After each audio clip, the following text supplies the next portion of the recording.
Warning! The Stone Age Gamer podcast includes a lot of bad language. Cover your motherfucking ears.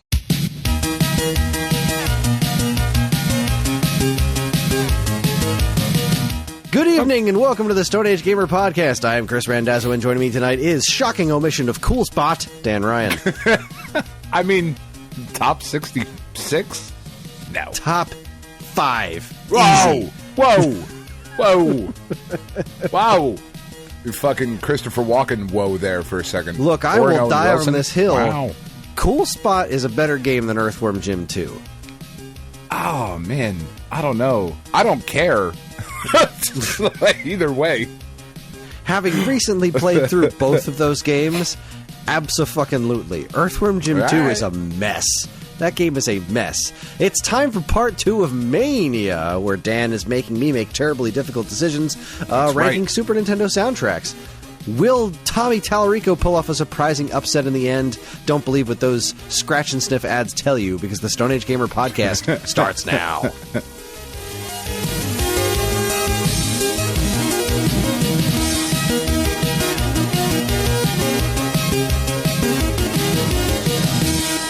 Terrible ad campaign for Earthbound. Seriously. Yeah. Seriously. What were they not thinking? what you want. Hi, everyone. It's episode 515. It is the week of May 24th, 2024, and welcome. For anyone new around here, this is the official podcast of StoneAgeGamer.com. Dan and I talk every week about what's happening in the world of video games from a retro gamer's perspective, as well as whatever the heck else is going on in our lives. But now for a little bit of a peek behind the curtain. We're actually recording this episode one night after the last one, because there's a so much scheduling has issue. changed. Things It's have me. gone I'm the problem. pear-shaped. It's me. That's right? It's That's how me. the song goes. Yeah. It's me. I'm the problem. Yes, but that also means that this is likely going to be a much shorter episode than usual because there's really nothing for us to catch up on. There's no new news. I mean, nothing new has happened at Stone Age Gamer in the last 24 hours. I did see a tweet today that said expect more closures from Microsoft, so that's good. Yeah, that's something to look forward that's a to. rumor floating around. There was definitely a lot more really disgusting tweets happening in the whole Smash JT versus Kotaku thing. He made, gross. over the course of like 3 days, I think he made 8 videos about this woman. Wow. Like, that's disturbing. Yeah. But, yeah, again, whatever. I don't have all of the information still because I'm not going to do any more research. I'm done with that. That's behind me. I did. I got to play a little bit of. Oh God, what's the name of this stupid game? I got a review code for this, and I had to recreate a European Switch account because the review code was for the European one, and that's why the review code wasn't working. This game has the most ridiculous name, and now I can't remember what it is. Let me just go to Nintendo's website and type in Pac-Man. It's the new Pac-Man game. Okay. Pac-Man Mega Tunnel Battle Chomp Champs. Okay. Easily one of the worst titles I've ever heard. Like, Yeah. you could have just called it Pac-Man Chomp Champs. Yeah, but they that would have threw been fine. Mega Tunnel Battle in there. All right, so this is the game that was announced like a few days before Pac-Man 99 shut down for good, which is such a bummer because Pac-Man 99 was really cool, and I liked to jump in and play it every now and then. Like every couple of months, I'd be like, sure, I'll go ahead and do that for a little bit, and it was a good time. And then there was a trailer for this came out, and folks were like, yeah, you know what? This just looks like Pac-Man 99 again, but it really is not. This is a weird game. So it's like, it's an always online thing, like Pac-Man 99. You're playing against a bunch of other people. I don't know if it's 99 other people, but instead of it being like this, you're all playing this level, and you're trying to do these things and, hit garbage. It's like the Tetris 99 applied to Pac-Man, the Pac-Man 99 was. This is like everybody has their own stage. And at intervals, these little passageways open up where you can travel to those other person's stages, like live as you're playing. And there's like these little missions that show up on top of the screen and say like, eat 4 ghosts with a power pellet. And like, if you do it on somebody else's stage, then you get the points and they don't. I still don't really understand it because I've only played one proper match and I went through the tutorial once. Okay. The online play was a tad choppy, which was kind of disappointed. It took longer than I expected to get a match. And like Pac-Man 99 was like that. I'd get a match nice and quick, and then once you played it, it was a very smooth experience. This was a bit choppy. But again, it could have just been when I was playing. It was exactly one match. But there's power-ups all over the place and that you can get. The ghosts look different, which I think is kind of neat. They all look like just the regular Pac-Man ghosts, but each one has a personality. Yeah, the orange one is like always trying, not really after you, but the red one's the super aggressive one. So like the red one has angry eyes, the orange one has like sleepy eyes, the blue one has like regular eyes, and the pink one has like slightly angry eyes, right? Because it's not as aggressive as the red one. It's like, so they all have visual personalities, but they're still very distinctly the Pac-Man ghosts. They didn't like add the faces or anything like that. They just gave them different facial expressions based on their personalities, which I thought that was a pretty neat little trick. Huh? There's something to this. I don't know. I don't know exactly what it is, but there is something. Yeah, I don't know that I like it as much as I liked Pac-Man 99. I don't think this was a fair trade-off, but it is multi-platform, cross-platform play. Which is another reason I thought it was weird that it took as long as it took to find a match, because it is cross-platform. So, right. But it's only been out for like a day, so whatever. Yeah. And I think that's about it. Besides John just on a fucking dime is now all about Tears of the Kingdom. What? Fucking yesterday he was all Pokemon all the time, and he's like, I'm going to play TOTK. Like, huh? Yeah. Clearly he saw somebody do something cool on YouTube, and he's just having a fucking ball. He was playing Zelda for most of the day today. That's awesome. Okay, sure. I would much rather listen to that than listen to you talk like I'd much rather listen to you talk like a Zelda YouTuber than a Pokemon YouTuber, because that's the whole thing, just constantly. Still don't want to hear it at all, but still much happier in another room in the house, but Has he started calling you chat yet? No, he has not started calling me chat. That's going to be awesome. I might just throw him out. You're going to in the backyard tonight. Tell him to clean his room or something. Be like, "Come on, chat. Nope. Is this normal?" Nope. No, thank you. I'm going to start doing that to Tiff. Maybe that'll be my Mother's Day gift to her. I'll just call her chat. I'll just call her chat, because she doesn't like when I call her Tiff. Because that's weird, right? Like, you don't call your spouse their name.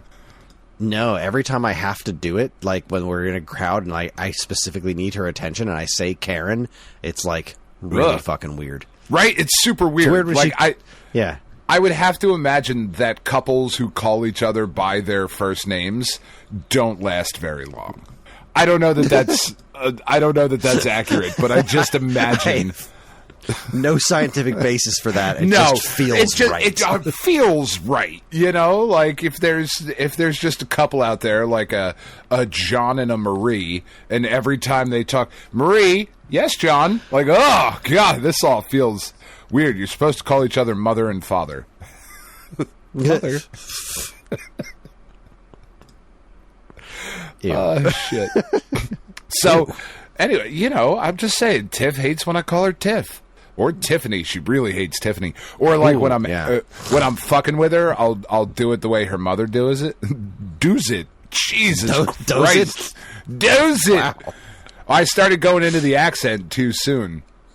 Because Tiff's mom says, well, anyway, a lot. And Tiffany. Tiffany. And she really, really enjoys when I do her mom's voice and follow her around the house. It's going to be a fun Mother's Day tomorrow. I have like all of the baskets of laundry still to fold. We just finished watching the first new episode of Doctor Who. Mm-hmm. We're going to watch it after we record. So okay, all right. Because I was letting chat take a nap. So what's wrong with you? Had a long day. Chat had a long day of saving lives, so I had to let her take a nap. Day today. Now Karen did very little today. That was the plan. It was that's the Mother's Typical. Day gift. I didn't get her any big presents. It was just like she's going to something. Like that was all she wanted for Mother's Day. She's like, don't give me any presents. There's a thing I want to go to. It's going to cost some money. That's going to be my Mother's Day present. I'm like, all right, cool. That's fine by me. Whatever. Yeah, we're going thrifting tomorrow. That's what Tiff wants to do. Sorry, that's what chat wants to do. So we're gonna go. Stop trying to make fetch happen. Oh goodness! But yeah, so it's just choring all day, and I'm gonna be I made challah bread today so that I can make French toast in the morning, and bought some fancy Angus ground beef to make like super nice burgers tomorrow night, and I'm fucking exhausted. I was exhausted last night when we recorded, and I did not. There was zero recovery today. Shockingly, I got to bed late. Doing a whole bunch of early. things today did not refill your energy. Weird. No, I was on my feet all goddamn day because I made pizza today since we didn't have time to make it yesterday because I was at the funeral. Right. So we made the pizza today. So yeah, I've just been on my feet all day. I am exhausted. So why don't you make me make some terrible decisions? Yeah.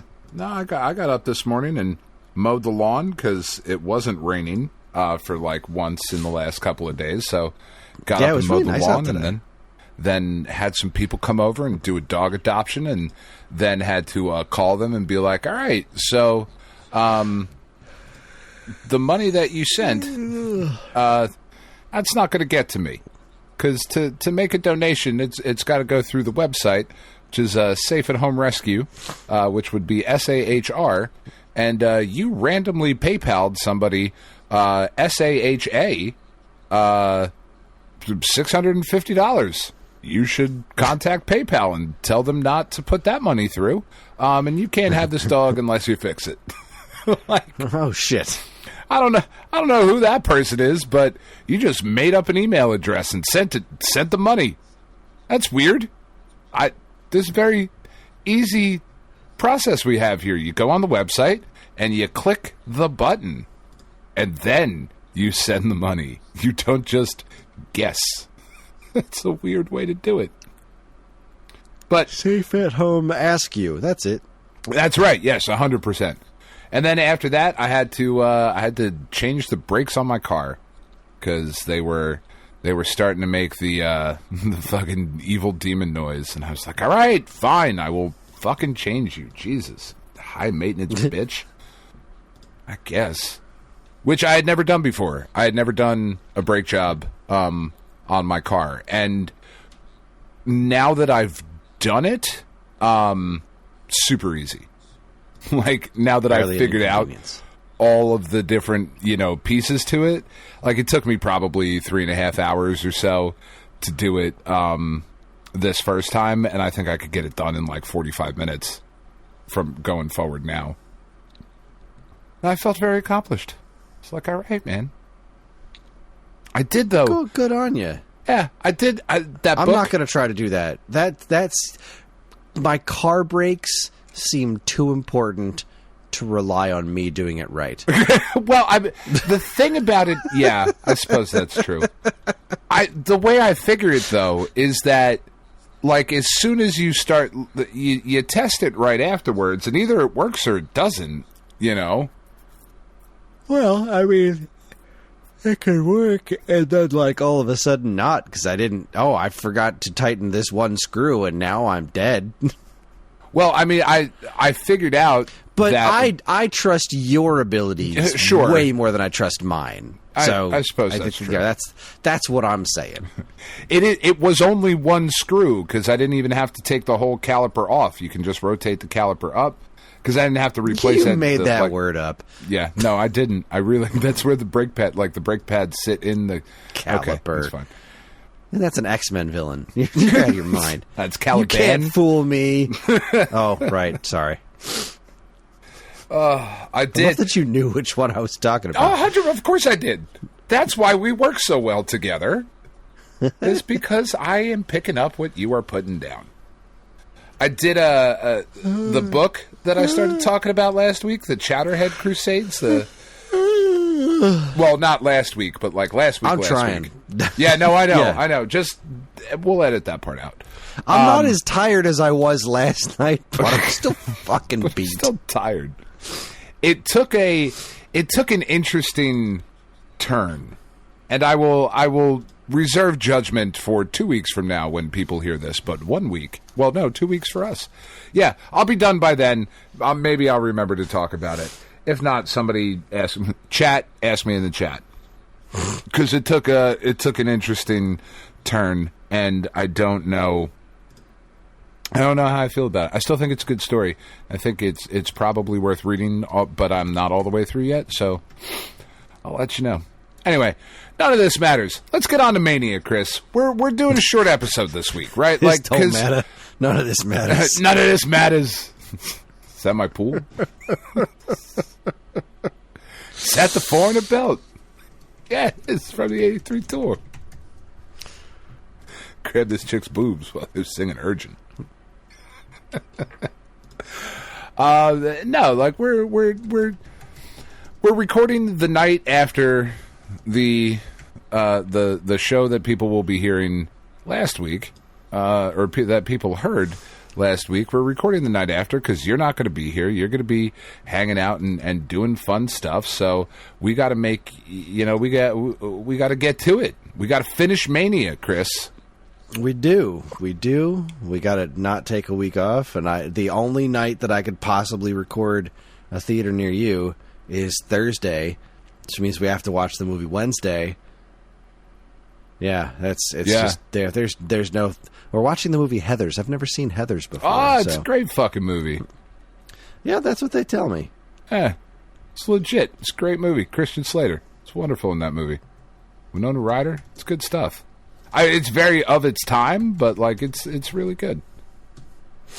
No, I'm looking forward to it. Yeah, all right, sweet. So how do you want to do this? You want to jump right in? You want to raw dog it? Just no foreplay? I mean, we've just talked for like 20 minutes. Is that not foreplay to you, sir? No. that was the warm up to the foreplay or something. Oh, foreplay. The 5 play. The 5 play. That's right. A fucking toddler.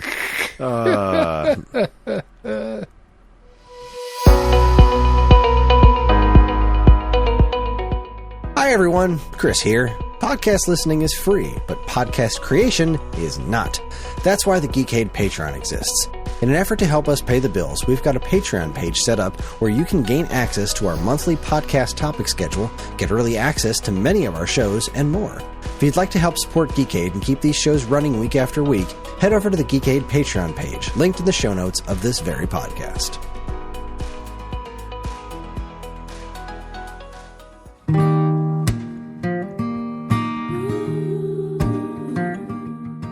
We are Safe at Home, the leading dog rescue in the heart of New Jersey. Are you searching for a loyal companion, a dog that will bring love and joy to your home? Look no further than Safe at Home. At Safe at Home, we believe in giving every dog a second chance. We rescue, rehabilitate, and find loving forever homes for dogs in need, right here in the Garden State. Our dogs are ready to make a lasting impact on your life. Each one has a unique story, a wagging tail, and an incredible capacity for love. When you adopt from Safe at Home, you're not just gaining a pet, you're becoming a part of our family. Our dedicated team ensures a seamless adoption process, providing ongoing support and guidance. With New Jersey's beautiful parks, beaches, and trails, you and your new furry friend will have endless opportunities for adventures and cherished memories. Safe at Home relies on the support of compassionate individuals like you. Your donations and volunteer work enable us to continue saving lives and finding forever homes for these amazing dogs. Join us in creating a safer, happier community for dogs in New Jersey. Together we can make a difference and give every dog the chance to feel safe at home. Visit our website or call us now to learn about how you can be a part of the Safe at Home mission. Safe at Home, because every dog deserves to be loved and protected. www.safeathomerescue.org.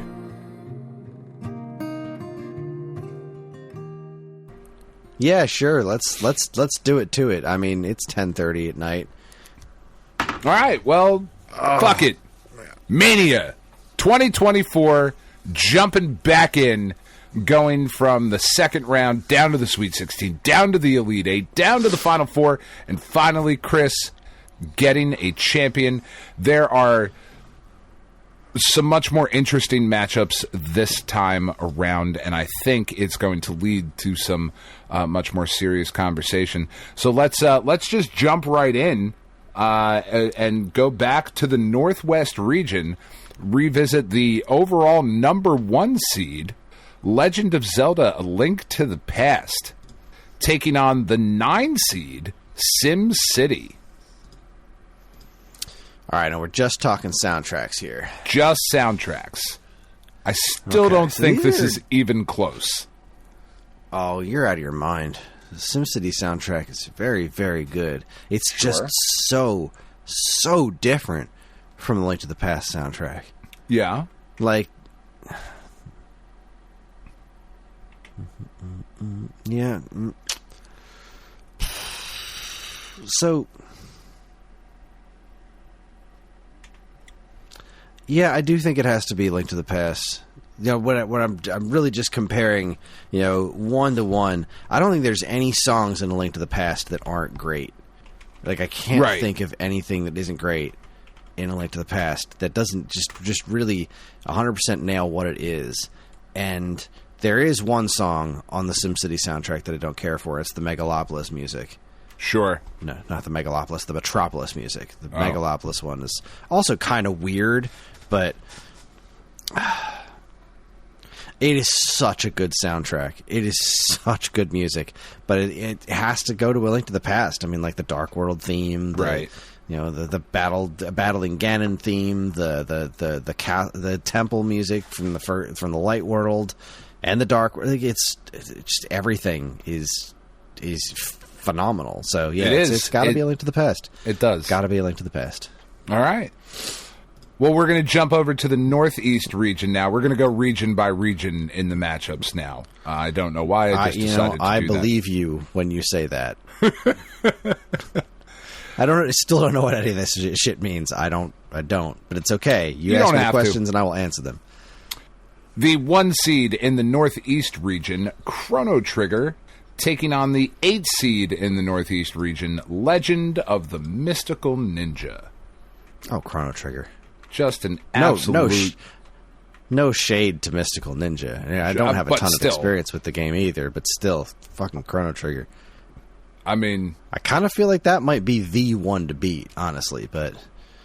You know, we'll see. There's going to get here... I'll shut up. Anyway, jumping down to the Southeast region, we have the number 1 seed from the Southeast region, Super Metroid, taking on... Fuck, we forgot to do one last night. Oh, we did? All right. Well, we really did. All right, so... this is Wii shit. You're the one with the brackets. I know. I fucking skipped over one. I don't know how that's possible. All right, well, we forgot to do the 8 and the 9 seed in the Southeast region, which was Metal Warriors. I make plenty of mistakes. I don't need to take credit for yours. Like, you make like 2 mistakes a year. Let me have this. True. I am fucking great. So like I said, we fucked this up last night, hardcore. Kris really fucking dropped the ball here and forgot to have us do the 8 seed Metal Warriors against the 9 seed UN Squadron. Who you got there? Oh, shit. UN Squadron. Yeah, that's what I thought. Yes. See, and I think that's why I skipped over it last night, because that's like not even a conversation. Like close to foregone conclusion. All right, so what's UN Squadron up against? So now the 1 seed in the Southeast region, Super Metroid, taking on the 9 seed UN Squadron. Super Metroid versus UN Squadron. Fuck me running. Right? That's tough. Again, the really, really different soundtracks.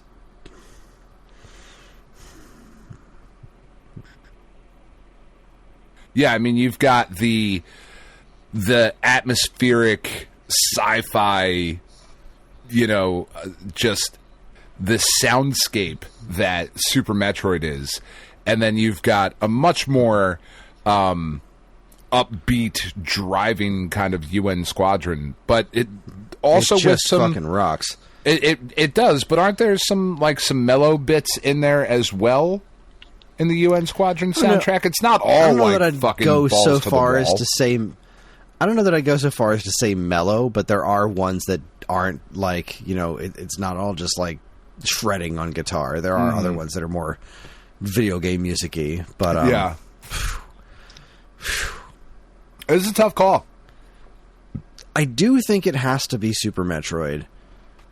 But really, God, I mean, I do, like, because when I think about it, all right, like, what's more effective when I think about, like, going into Meridia, like that sure, really spooky, or the first time you go down to the Brinstar Depths with the little twinkly, snowy looking bits in the background, and the music just adds so much to it, and so eerie, and so. God, it's similar to A Link to the Past. It's so perfect for that game. And there is not a track I don't like in UN Squadron. There just isn't. It is so good. But as far as like the music... You could see the UN Squadron soundtrack in a different game, and it wouldn't ruin the experience. True. I mean, they are so perfectly tuned. They're just such good tracks for what they are. Yeah. But if I had to, God, this one really hurts to say, but like if I'm looking at the overall soundtrack of how much the soundtrack affects me, Super Metroid it is. Yeah. I'm not 100% making that call yet. Give me another second here, because I'm like, we can come back to it, Chris. We don't need to. I only need a second. The instant replay up to the booth. It might take them a little while. It's a slow video feed. They're on dial-up still. It's weird. Give me like 2 seconds. I'm just listening to the tracks here again. Right? It's all really good stuff. That map screen music, the store is kind of shit, but like Frontline bass, so good. Enemy Air Force, both the shit.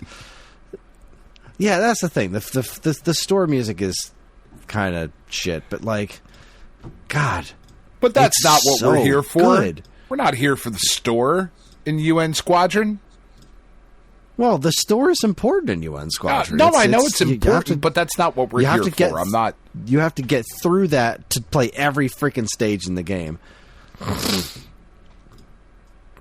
So, God, this is so close, right? Because, like, all right, let's break this down piece by piece, right? Super Metroid's title screen, the single piano key, right? So freakish, so eerie, so perfect. But then the intro music of UN Squadron is like this low bass and the scales going down, and like the electric guitar sound coming in, like it's out fucking standing. Like, it really is good, amazing. But if I had to compare, all right, which one do I like better? The Super Metroid intro or the UN Squadron intro? I almost want to lean towards Super Metroid. Like, UN Squadron plays more to my personal tastes, but like, I look at Super Metroid, it's like, I feel like this is just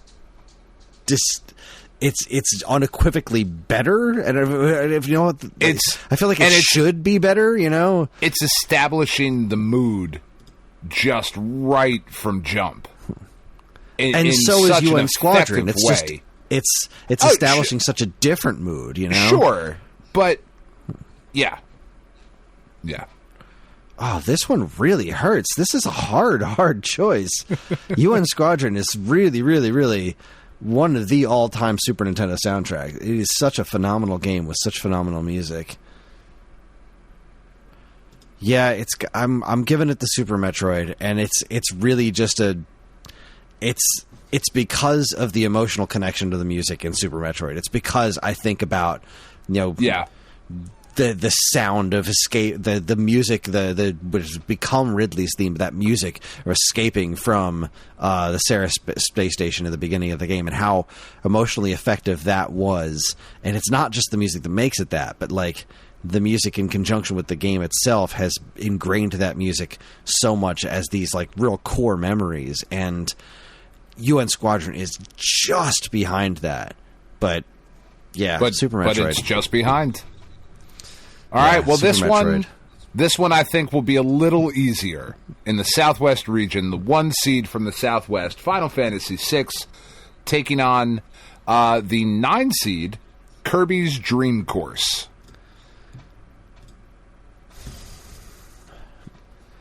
Not necessarily cut and dry, but I do think you will have an easier time coming to a conclusion here. You said Kirby's Dream Course, and then the first game just disappeared. What was it? Final Fantasy VI. Oh my! Yes. Again, it's very apples and oranges here, just in sheer quantity. I personally like the Kirby's Dream Course soundtrack more than I like the Final Fantasy VI soundtrack.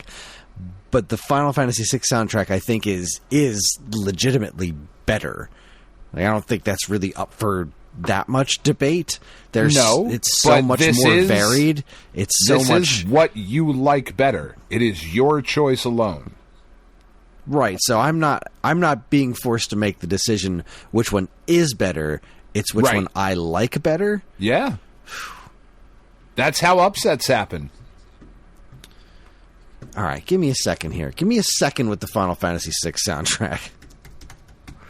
I mean, you've got some real, like, here, and I'm not trying to... obviously, Final Fantasy VI would be my answer. I don't even like the Kirby games. I don't give a fuck about the music. Kefka. Like, really... Yeah. You know, like, at the end of the day, it is what it is. Fuck you, Kefka. Well, you see, that's not the one... I'm bringing it back from last week and yesterday. Yeah. That's not the one that gets me in Final Fantasy VI. It's Terra's theme. Well, Terra's theme in Final Fantasy VI is just... Yeah. No, none of it. There's nothing else in that game that hits me like Terra's theme. That whistle that just feels like snow. It's just an unfathomably gorgeous piece of music. It is easily my favorite song in that whole game. I love that song.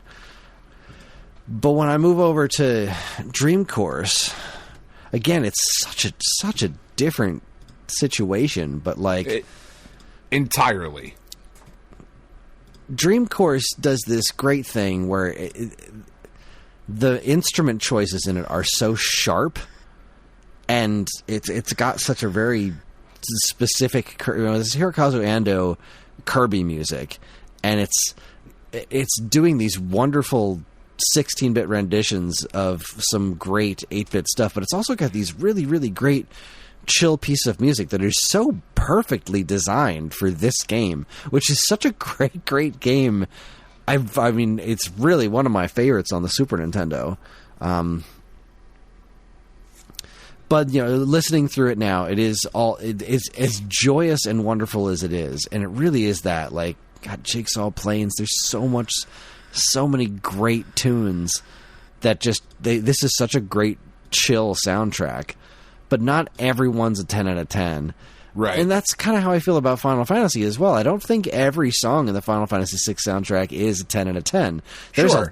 The vast majority of this soundtrack is not anything I want to regularly listen to. But, like, God, the ones that hit so hard. And this game in general is so good.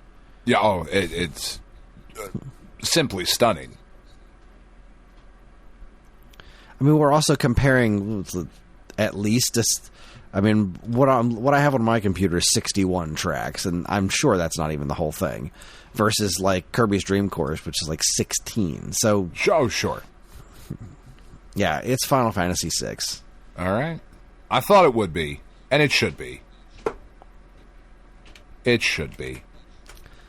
Hold on. Absolutely no shade to Kirby's Dream Course. might even like that better than Final Fantasy VI. But I feel like I can't in good conscience make that decision. No All right. Well, I think perhaps this next one, jumping back to the Northwest region, might be the most difficult of them all. Maybe not. We'll see. The 2 seed, Super Mario World, taking on the 10 seed, Teenage Mutant Ninja Turtles, Turtles in Time, Kris. Super Mario World. Wow. See, this is... I never know with you. I never, here's the thing. I figured it would be Super Mario World, but I thought there would be at least a little hemming and a little hawing. Not with Turtles in Time. Look, Turtles in Time is a great soundtrack, but, the Super Mario World, when that music is just... It lives in my soul. There's not even a whole... Sure. All right. It's not even there is that much to it. And I think when I think of Turtles in Time, there's 3 or 4 songs that come to mind, and I love the instrumentation. I love those Konami instrument choices. That game sounds so freaking good. It is really a top tier Super Nintendo game. But Koji Kondo's Mario World soundtrack is so simple and so effective. It does the job of following up Mario 3 so unreasonably well. It's just this this masterclass of taking one theme and changing it in so many different ways to make it fit the entirety of the game. That title screen music, the ending music, it's all it's so good. It's brilliant. There's not a single piece in that soundtrack is anything less than perfection as far as I'm concerned. So yeah, Super Mario World. Well, how about this matchup in the Northeast region, Kris? The 2 seed, Street Fighter 2 Turbo, taking on the 7 seed, Donkey Kong Country. Ooh. Yeah, that hurts. It's Donkey Kong Country, but ow. It's Donkey Kong Country. It's not a question, but ow. Not a question? God damn. Not a question. Ambience? It's not a question. There's yes, Guile's theme, Ryu's theme, Ken's theme. These are all... it's a question. It's all amazing music, but Donkey Kong Country, you're asking me to pit something against David Wise in general, and not just David Wise, but Evelyn Fisher and Robin Beanland. This soundtrack is so outstanding, and it goes all over the place. It is so varied. And yes, Street Fighter 2 Turbo, wonderful music, really, really great all-time classics. But, if we're talking about the so much good stuff in Donkey Kong Country. The reinvention of the Donkey Kong theme, right? The old... Yeah. The reinvention of that over the title sequence. The map music, Simian Segway. Holy shit. That song is just so good. Cranky's theme is gorgeous. And then you get all this really, really ambient stuff, like the Cave Dweller concert, and Voices of the Temple, Forest Frenzy, Treetop Rock, and then of course aquatic ambience, and then of course Gangplank Galleon. Fear Factory. Of course. Holy shit. This soundtrack is non-stop absolutely amazing. It's just non-stop bangers, so next, as the kids say. It was so next level. Everything about this game was so next level. Yeah, and the soundtrack was really it's just one of the best. And I mean no shade to Street Fighter 2 Turbo. I mean no shade at all. There's really great music there, but for me, Donkey Kong Country, no contest. All right. In the Southeast region, we have the 2 seed Super Mario World 2 Yoshi's Island taking on the 7 seed Wario's Woods. Oh, Yoshi's Island. Yeah. Love Wario's Woods, but really I love 3 songs and sure. that soundtrack. Sure. And Yoshi's Island is another one of those I don't know. Yeah. I don't know how to compare that to other games. So when it comes to that, it's going to really be difficult. Well, I think maybe the easiest of this round, the 2 seed in the Southwest region, Super Mario Kart, taking on the 10 seed, Evo Search for Eden. So it's Super Mario Kart. Obviously. Yeah. All right. Again, I could be wrong. I just don't know Evo that well. You're not. I mean, you might be, but you're not. All right, jumping back up to the Northwest region. Let's see. We have got the 3 seed Star Fox taking on the 6 seed Mario Paint. Star Fox. Star Fox? Yeah, I thought so. There's just... Yeah. I mean, the Star Fox soundtrack is great, and there's just not enough in Mario Paint. Yeah, and like the stuff that's there is really top tier. Like, there's really, really good music in there. But the Star Fox soundtrack was so movie, right? It was like such a movie orchestral, such strong melodies in that soundtrack. Really, really impressive stuff. Another quick one here, I think in the Northeast region, the 3 seed Super Mario RPG taking on the 11 seed Demon's Crest. Yeah, Mario RPG. Yeah, all day. So here's an interesting matchup. 2 games that I don't think could be any more similar than anything else on this list.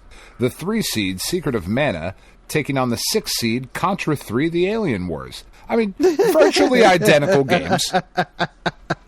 Get that out of the way. They're almost the same game. Like, somebody should have gotten sued, right? Like, it's that. Imitation is flattery. Like, it's that close. All right, this one I need a second here. I need a quick refresher because, my gut says Contra 3. I think you should go with your gut, but I'm not making the call. I probably should, but, it's been a little bit since Secret of Mana, and I know there's really good stuff in Secret of Mana. I know there is. Like, I mean, Together Always is just a wonderful song. Into the Thick of It is really phenomenal. Isn't that a Backyardigans song? Into the Thick of It? Into the Thick of It? I don't know the Backyardigans. No, your kids are a little too young. Backyardigans was fucking great. There's dope-ass music in that show. Just apropos of nothing, Backyardigans fucking rules. See, here's what I think. I think Secret of Mana, I think it might actually have higher highs than Contra 3. Like, again, stylistically, these are so ridiculously different from each other. But I think Secret of Mana has higher highs, but I also think it has lower lows and more of them. Like, Contra 3, every single song is this, like, weird epic that, like, the boss battle music is so crazy. The Stage 3 Battle Runner is a fucking masterpiece. That song is so bizarre. It is so bizarre, it's wild. But it is such a masterpiece. Like, that song's out of control good. I'm going to give it to Contra 3. I thought you might, and I think that's the right call here. I'm a little biased as I don't love the Mana games. Never really have. Yeah, I don't love them either. I've tried, and I've learned to appreciate them. But Secret of Mana left such a bad taste in my mouth by the end of it. And, like, God, the great music in that game, like the title screen music, is unreal. It's so gorgeous.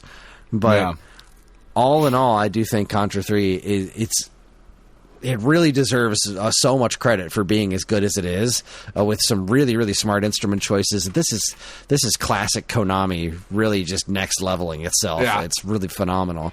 I stand by my guns. All right. Stick with them. Stick by my gut. Stand with my guns. In the Southwest region, we have, in my opinion, just an absolute bloodbath. The 3 seed Mega Man X taking on the 11 seed Harvest Moon. Oh, yeah. Like, that's just not even fair. Yeah, Mega Man X.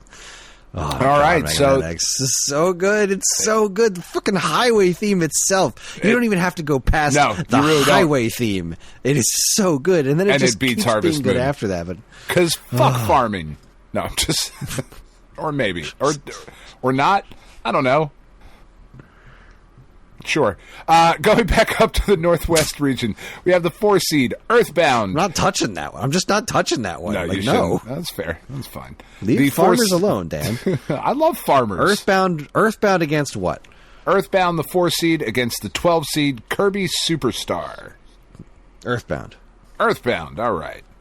Love the Kirby Superstar soundtrack, but Earthbound soundtrack, similar to Super Metroid, is one of those, like, there's just so much heart packed into every one of those songs. Even if it's a soundtrack I don't listen to top to bottom very often, like really, if ever. It's very good, though. It's very, very good.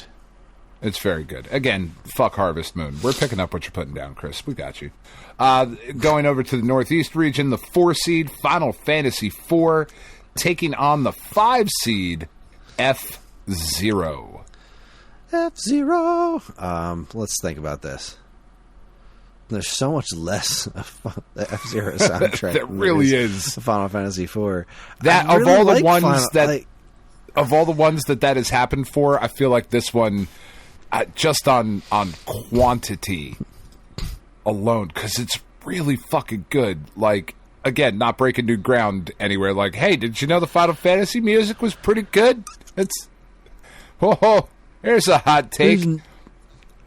I was never really able to get into Final Fantasy IV, like, but regardless, still, I gotta make that call. It's Final Fantasy IV. Yeah, F-Zero has some really cool stuff, but it does comparatively really good stuff. Comparatively speaking, it's all right. Jumping down to the Southeast region, we have the 4 seed Tetris Attack taking on the 5 seed ActRaiser.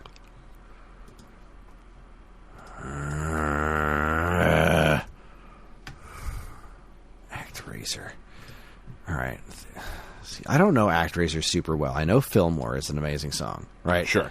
Fillmore is an amazing song. It's a very good soundtrack, all in all. And this is one of those things that's so very different from what we're comparing it to. All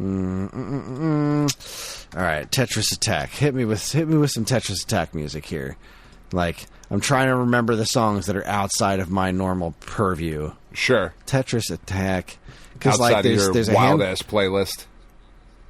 Yeah. Like, I'm just trying to remember what else in this game is... Yeah, they got the Yoshi World. That's all good. No, I'm sorry. I am sorry.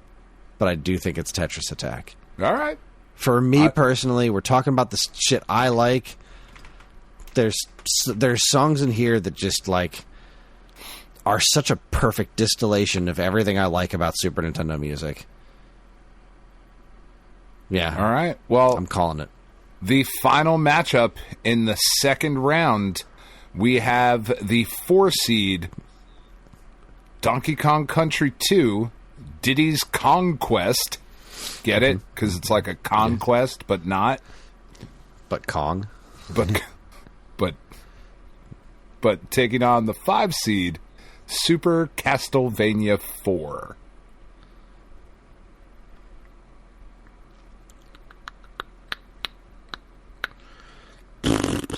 Yeah, that's hard, right?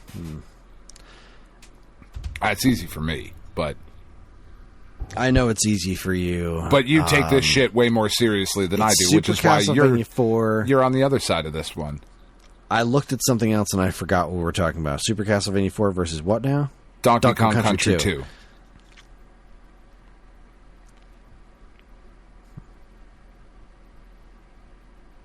It's a toughie. I'm trying to think if there's a single song in Super Castlevania 4 that's better than Sticker Bush Symphony. And I don't think there is. There are a couple of songs in Donkey Kong Country 2 that I'm not crazy about. There are a couple of songs in Super Castlevania 4 I'm not crazy about. Super Castlevania 4 really drops the ball when it starts doing older Castlevania music. Mm-hmm. Like, I think the versions of, like, Beginning and Vampire Killer in Super Castlevania 4 are trash. The original stuff, though, is very good. especially Theme of Simon. But Donkey Kong Country 2... Oh. Donkey Kong Country 2.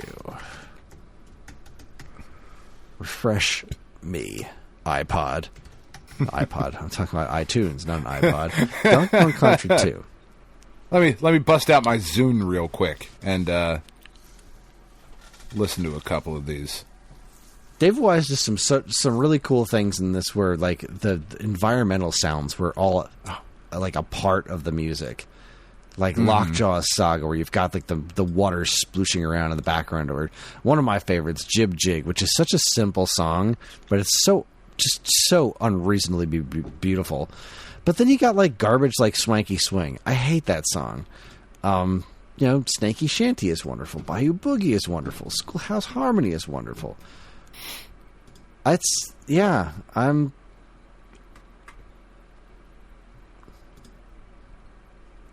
God, Cannon's Claim. What a great song that is. And like the other thing that's kind of weird, I think I might actually like the final boss music in Country 2 more than I like definitely better than the final boss music in Super Castlevania 4, which is just like, I don't know, somebody's using an egg beater on a harpsichord or something. It's really strange. It's 100% what they did, yeah. But I was Crocodile there for that Cacophony, when we recorded it. Crocodile Cacophony is so good. Yeah, it's Donkey Kong Country 2 for me. Okay. Yeah. All right. Well, it absolutely is. Thankfully, this episode won't be out before you go visit Mike. I feel like he would understand. He knows how much I love David Wise. That's fair. All right. Well, that does it for the second round. We are now going to jump right in. We're not even going to towel off. No breaks. We drank Gatorade. We ate a bunch of peanuts and granola bars and fucking trail mix. We're ready. I've got Sweet 16. Sweet 16, Kris. The 1 seed, Legend of Zelda: Link to the Past, taking on the 4 seed, Earthbound. It's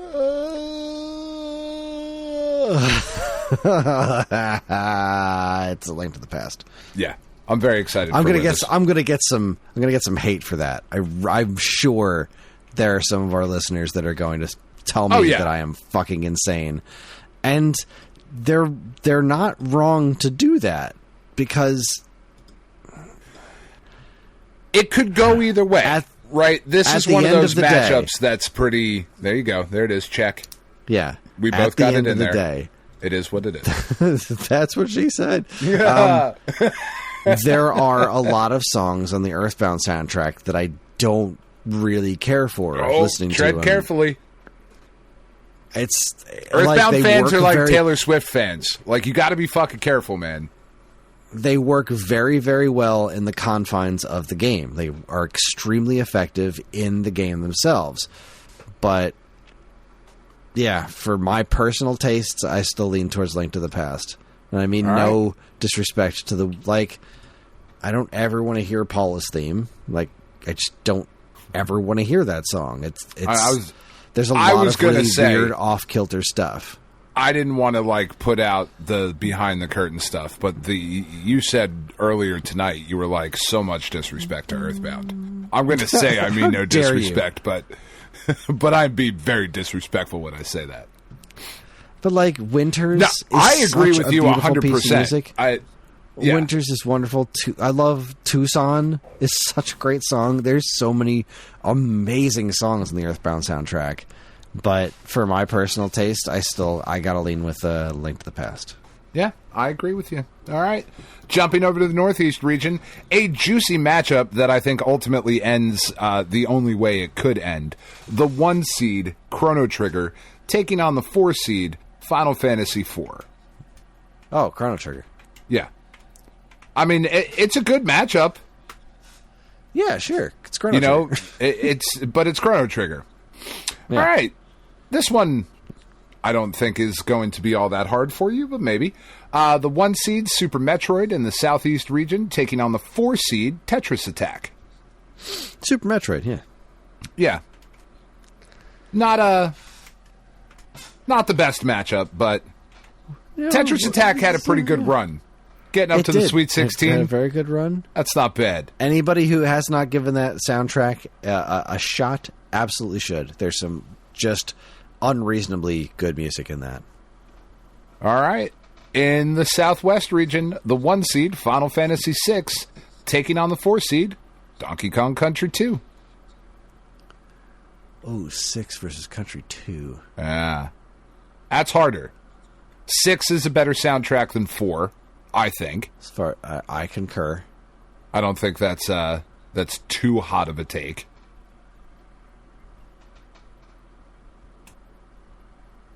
I'm going to still say 6. Really? Okay. Yeah, it's not. That's like that. I could change that answer to. I could argue myself into the sun on that one. There are things about the Donkey Kong Country 2 soundtrack that don't bother me in the Final Fantasy VI soundtrack. So yeah, I think that's where I'm at. That's what my heart's telling me. That's what I'm sticking with. All right. Going back up to the Northwest region, we have the 2 seed Super Mario World taking on the 3 seed Star Fox. Ooh. I mean, I still think that one's pretty cut and dry, though. You say ooh. What do you think? What do you think's cut and dry? I'm very curious what your opinion on that is. Super Mario World. I don't think it's even very close. Yeah. Really? Yeah. I don't know. Star Fox has such a Star Fox. It does. That main theme in Star Fox is such real a good. perfect piece of music. But you're talking like an all-time like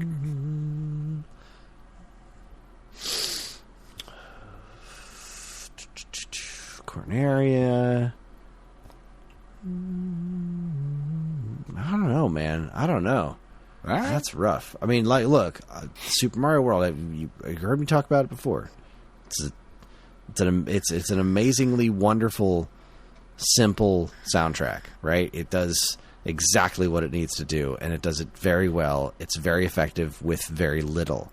Yeah. Star Fox, though, was one of those things that really, really. It took its composition so seriously. It was like, I'm not using that word right. It's like it is written like a movie score.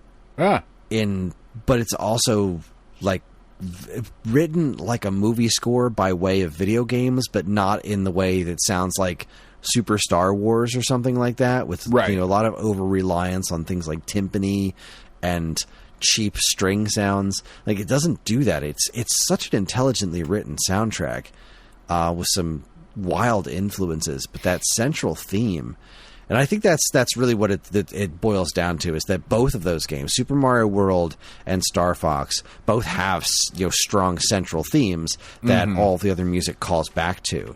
And if I had to choose between which central theme I like better, I think I got to go Star Fox. Oh, that is, I think, quite surprising. Now, if you're asking which game I like better, it's Super Mario World. But if we're just talking the music, yeah, I have more of an affinity for that Star Fox soundtrack than I think most people do. I think it's just really, really outstanding. All right. Well, going over to the Northeast region, we have the 3 seed Super Mario RPG taking on the 7 seed. I mean, it's just one of your favorites of all time, Donkey Kong Country. Mario RPG versus Donkey Kong Country. Ow.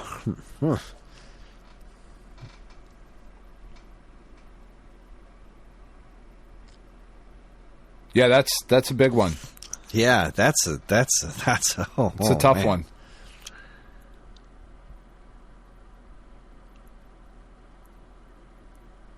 Might be Mario RPG. But, geez, it might be. But it might be... Donkey Kong Country is one of those things that's like...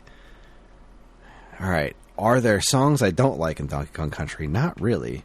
Are there songs I don't like in Mario RPG? Also kind of not really. Right. So the question really comes down to, is it the stuff that I like in Donkey Kong Country, do I like it more than I like the stuff in especially specifically the 16-bit version of Mario RPG?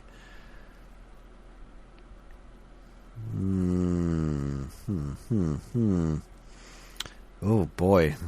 This is, I think, the toughest one I've had to think about yet. Give it time. We're getting there. It's such a disparity in number of tracks, too, I think. Let's see. Mario RPG, I think, has... Is there, like, In the Flower Garden? I really don't like that Bowser's Castle music. I really don't. Road Full of Dangers.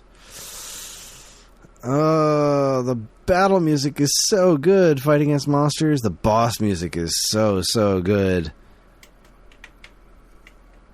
Oh, man. Now, if I'm pitting this absolute glory, including a song from Final Fantasy IV, up against Donkey Kong Country, which is just one of my favorites ever of anything. I love Donkey Kong Country music. I've bought the Sam Miller remasters on vinyl. Like, yeah. First, I think it's got to be. Mario RPG. All oh right. God, that hurts. I hate saying that. I hate that. And because I mean, as much as I adore Mario RPG, I do think I overall like Donkey Kong Country as a game better. And God, every song in that thing is so good. But there's also like a handful of tracks that are like just, noise. Sure. All right, well. Oh, but like hold on. Because I just remembered the bonus theme music. I just remembered Ice Cave Chant. And it's like... Your mom's an Ice Cave Chant. Oh, nailed snap. it. You got me. Got him. Burn. You got him, Rick. Sick burn. Oh.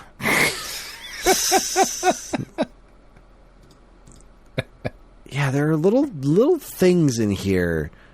There are little things about the instrumentation in Mario RPG that sometimes hold it back. And like, here we are comparing among the like we're talking Yoko Shimomura and David Wise, right? Now, obviously, there are other aspects involved in both those things, like Shimomura is redoing a bunch of Koji Kondo music in certain places, while David Wise was also working with Evelyn Fisher and Robert Beeland, right? So it's not exclusively them, but like, that bonus music, like when I think about...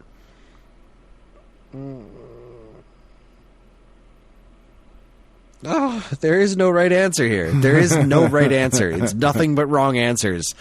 But you got to pick one.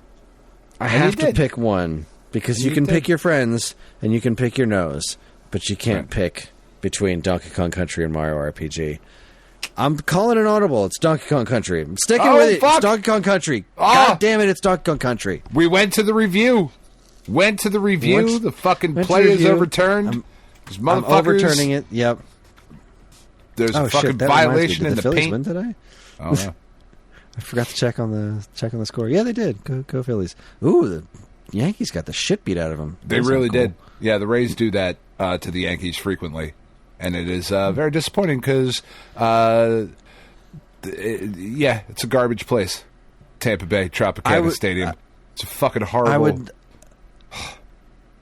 I know because it's Florida, they're talking about like stingrays, but I really just want it to be a baseball team of nothing but dudes named Ray. That'd be nice, I want them right? to literally be the Tampa Bay Rays. Like, I want that to be literal. Yeah. And it's not, and therefore I hate them. That's it's Donkey Kong Country. All right. That's what my heart is going with. Jumping down to the southeast region, Chris, we have the 2 seed Super Mario World, Yoshi's Island, taking on the 3 seed. Was it the 3 seed? It doesn't fucking matter. The 6 seed Contra 3, The Alien War. Multiple. Yes. Which is bullshit, because it really was just the one, right? There weren't multiple wars in that game. Yeah. It was just the one. No, it's the Alien Wars. Wars. I mean, yeah, it's Yoshi's Island.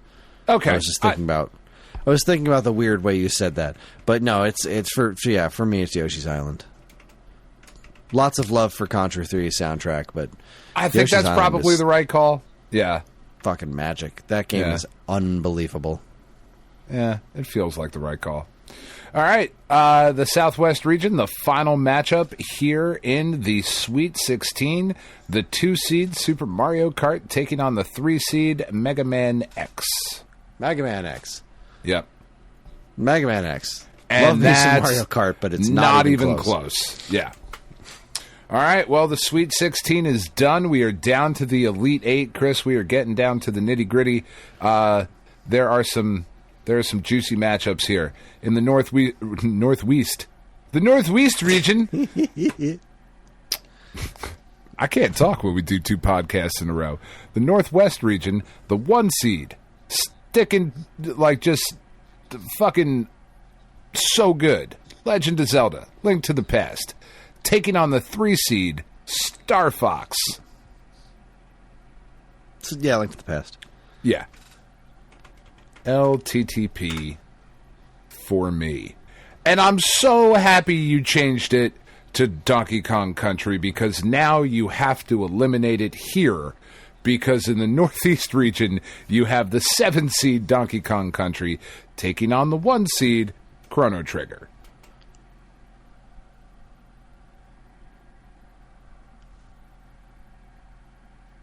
Sorry, I know what the answer is. I just need a minute to get it together to say it. I need a minute to actually say these words.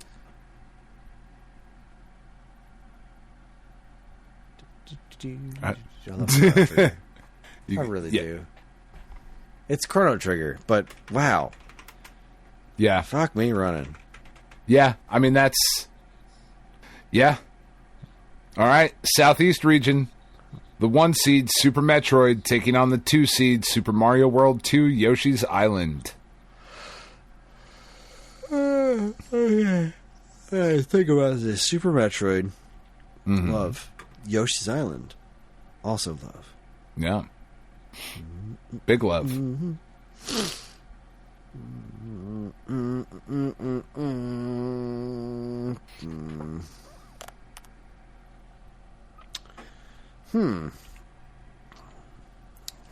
I need to look at Yoshi's Island here. I need a quick refresher. No, could you stop that, iTunes? Yoshi's Island. The story, the music box is how it starts. I love the title screen music. The map music obviously is great. Flower Garden is an all-time song. Athletic. Mm-hmm.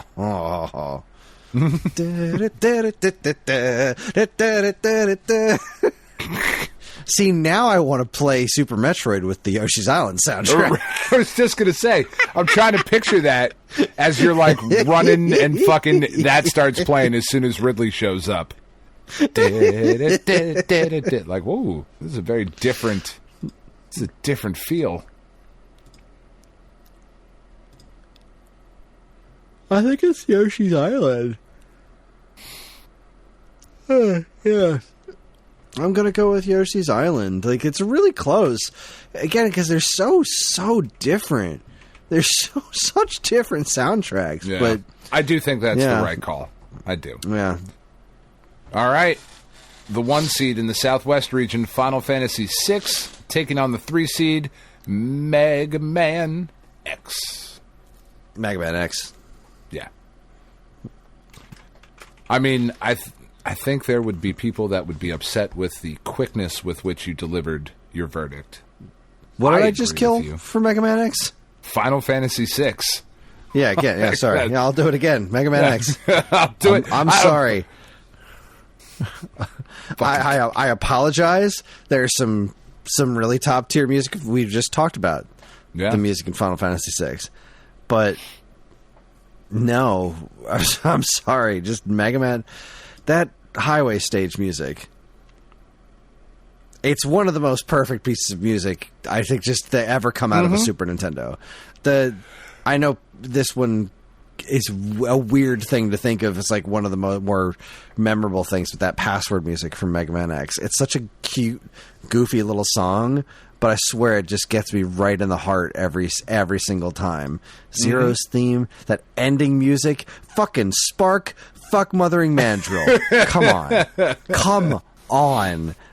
That song, there's no ass left for it to kick, so it starts kicking crotches. It's just like, I'm all out of ass. There's got to be something else for me to kick. It kicks everything, head to toe. It's so good. So good. Sorry, Final Fantasy VI, but no. All right, well, moving over to the Eastern region for the Final Four, Chris. We are down to 4. It's coming down to the wire. Teams are tired. The fucking announcers are tired. We're almost there. The 1 seed in the Northeast region, Chrono Trigger, taking on the 2 seed from the Southeast region, Super Mario World 2 Yoshi's Island. All right, think. Yoshi's Island is so good. Does it beat Chrono Trigger's music?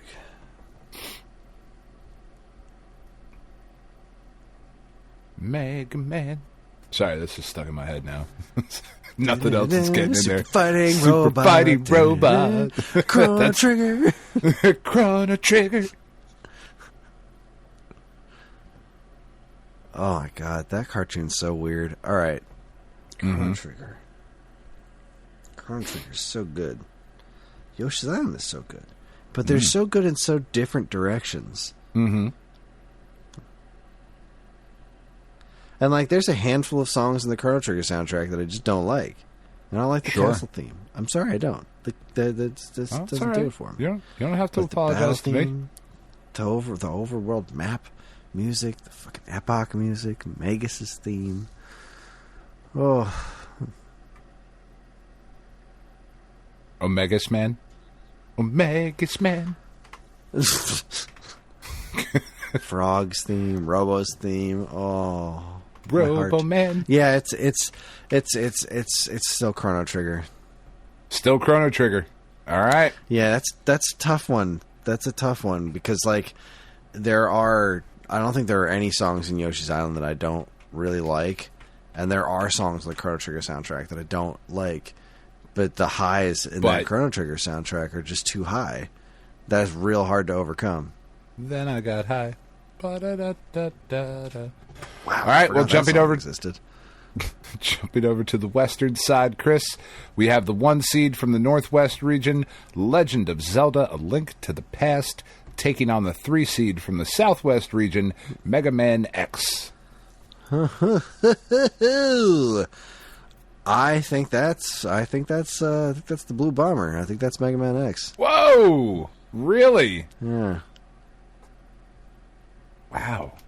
Sorry, let me just I'm just running through everything through my head. Wow. You know what? I think what really pushes Mega Man X over in that one, because again, 2 very different kinds of soundtracks, right?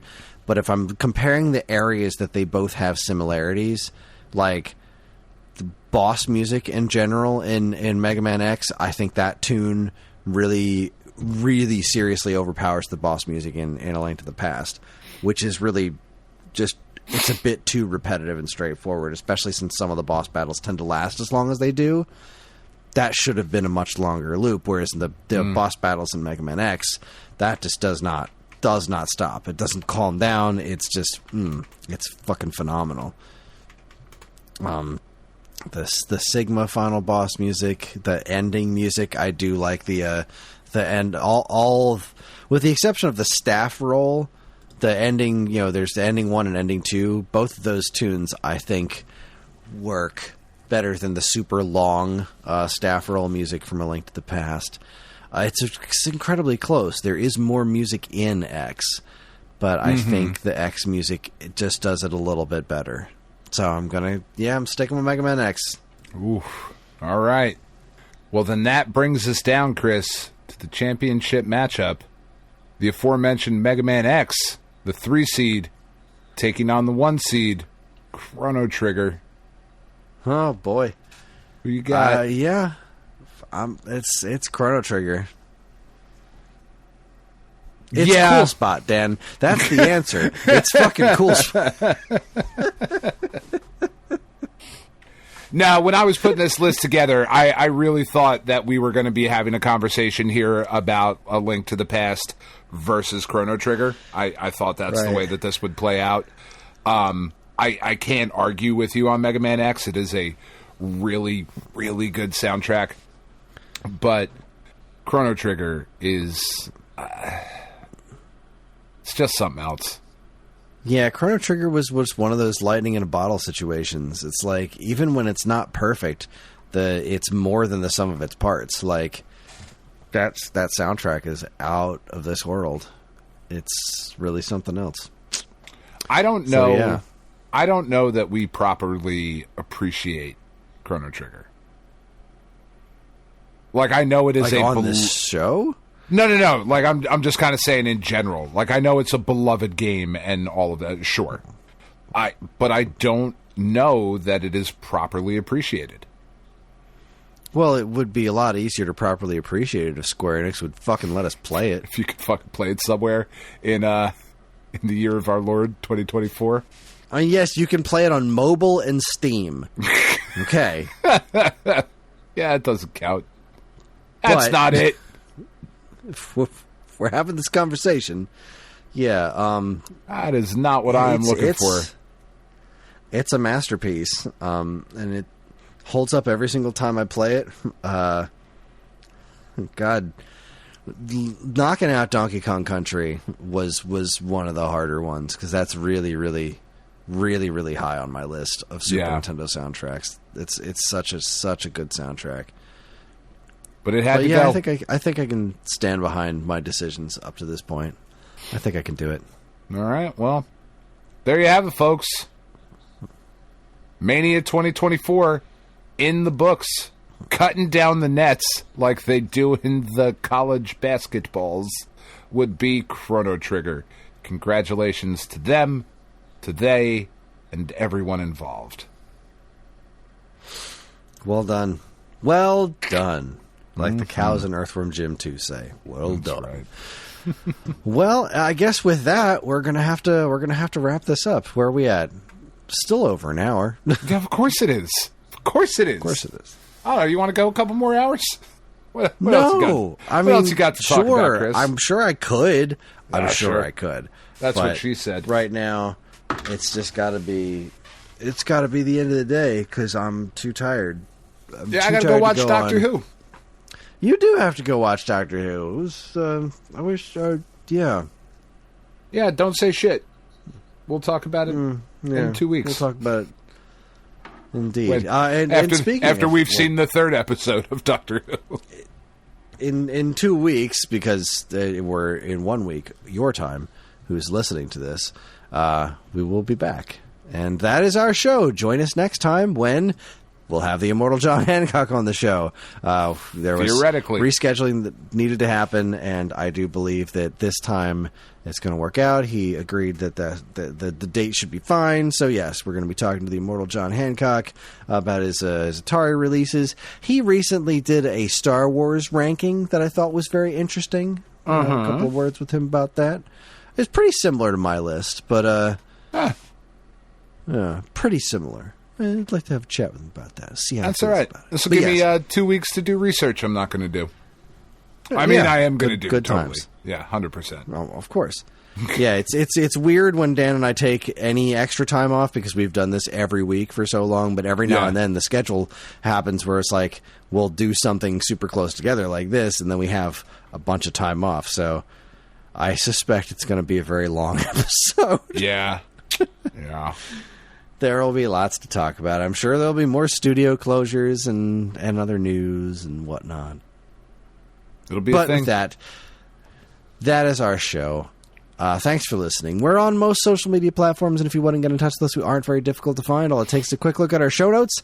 You'll see links to our social media accounts, as well as all manner of other fun stuff, like a link to our namesake, StoneAgeGamer.com, and more useful links than you can shake a joystick at. If you'd like to get early access to this show's episodes, as well as a bevy of other shows on the Geekade Podcast Network, check out our Patreon. also linked up in the show notes. It helps keep the show running week after week, and all our patrons are loved and appreciated. This show's theme song, Squared Roots, was written by Banjo Guy Ali. You can learn all about his wonderful music and more by following the link to his YouTube channel, also in the show notes. And finally, as always, we'd like to thank our intrepid editor, Evan, for making the show listenable for all you folks. I'd like to thank all you folks for listening in the first place. That is it, everybody. On behalf of Dan and myself, keep playing games.